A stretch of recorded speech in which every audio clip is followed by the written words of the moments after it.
So hey guys, in this lecture we are going to prove circular time shift property of DFT. Statement says that if DFT of x of n is equal to x of k, then DFT of if I shift the signal in time domain by n naught times x of n minus n naught. Okay, so since this is what do you mean by this? I'm shifting the signal x of n right n naught times, right? Basically this is not just a regular shift, it is a circular shift. Okay, so if how do we represent that shift is circular? We have to put one more bracket and in the base I have to put n. This is nothing but x of n minus n naught mod n. This is how we represent circular shift. Fine. So if there is a shift in time domain, if there is a circular shift in time domain, so in frequency domain x of k gets multiplied with e power minus j 2 pi by n into k into, so how many times I shifted? N naught times. So here this should be n naught times. Okay, so we'll try to prove. So from the definition of IDFT, from the definition of IDFT, what is the IDFT formula?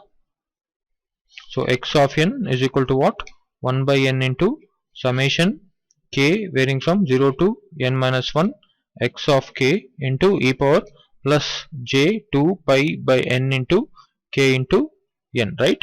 So where n is varying from where to where? 0 to n minus 1. Okay, now what I'll do, I'll put n is equal to n minus n naught. So wherever n is there, I'm going to replace it by n minus 1 naught. Why did I do that? Because I want to prove x of n minus n naught. Okay, so what do I do? So x of n minus n naught. Left hand side is x of n minus n naught because I'm replacing n by n minus n naught. And this, since this is shifting and this is not a normal shift, it's a circular shift, so I have to put n minus n naught base n mod n. Okay, just to say that it's a circular shift. Okay, is equal to 1 by n into summation k varying from 0 to n minus 1 x of k into e power j 2 pi by n into k into, so what is n? N is n minus n naught.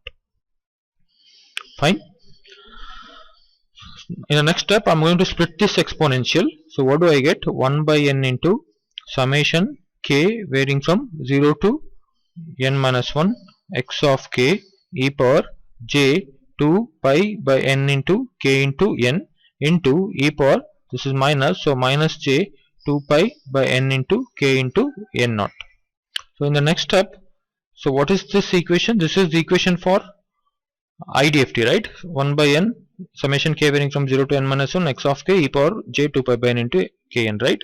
So I can write it as I, instead of writing x of n, I will write it as IDFT of x of k.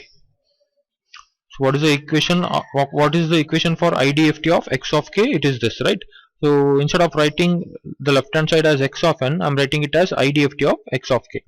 So I can do that. Okay. So into, what is the left out term? E power minus j 2 pi by n into k into n naught. So left hand side is x of n minus n naught mod n.